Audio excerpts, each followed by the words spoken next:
relations entre les chambres d'agriculture et les conseils départementaux ont été modifiées quelque peu par la loi NOTRe. En revanche, nous on continue à avoir une action très concrète sur le terrain, puisqu'en fait on est dans la proximité au niveau du département, et donc nous avons des relations, je dirais, presque quotidiennes avec la chambre d'agriculture sur différents sujets qui peuvent aller de la lutte contre les catastrophes climatiques. On peut parler par exemple de prévisions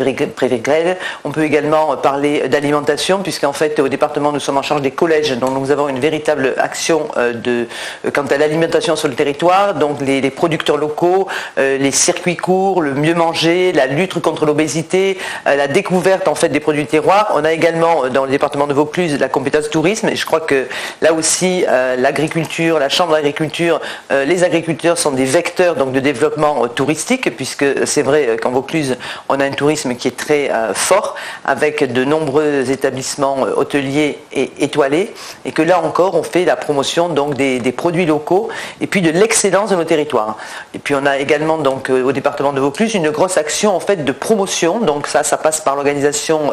d'événements, notamment par exemple on a créé assez récemment un événement qui s'appelle Terroir en fête, donc qui réunit en fait une grande partie du monde agricole, des producteurs, mais également de l'artisanat, donc sur un lieu pendant 2 jours, et là on présente en fait donc aux habitants, aux touristes, aux Vauclusiens, aux habitants de la région Provence-Alpes-Côte d'Azur et même bien au-delà, tous nos produits locaux, la manière dont ils sont cultivés,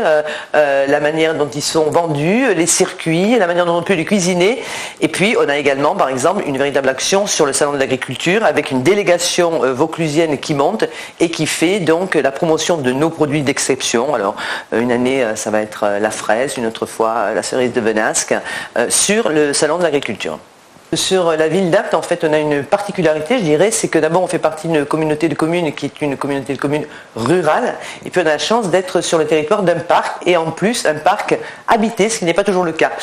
Donc on a énormément de relations, encore une fois, avec les agriculteurs, via la communauté de communes et via le parc du Luberon, avec lequel on développe toutes sortes d'actions. En plus, il faut dire que les agriculteurs sont pour une ville comme celle d'Apt un formidable vecteur de développement économique cette fois-ci. Je le disais tout à l'heure, on a des fleurons d'entreprise dont Apt Union, qui en fait qui est des leaders donc, du fruit confit, Apt étant la capitale du Luberon, mais aussi la capitale du fruit confit, et qui donc fait travailler indirectement 1 millier de personnes environ sur une ville de 12 000 habitants, et puis 80% donc des fruits qui sont donc traités chez Apt Union et puis transformés donc soit en fruits confits, soit en fruits pour la pâtisserie, viennent d'une production locale, puisque à Apt, dans le pays d'Apt et en Vaucluse, nous avions bien entendu une production très importante de cerises, de céréales, de fruits, de lavande. En fait on est un département très très agricole.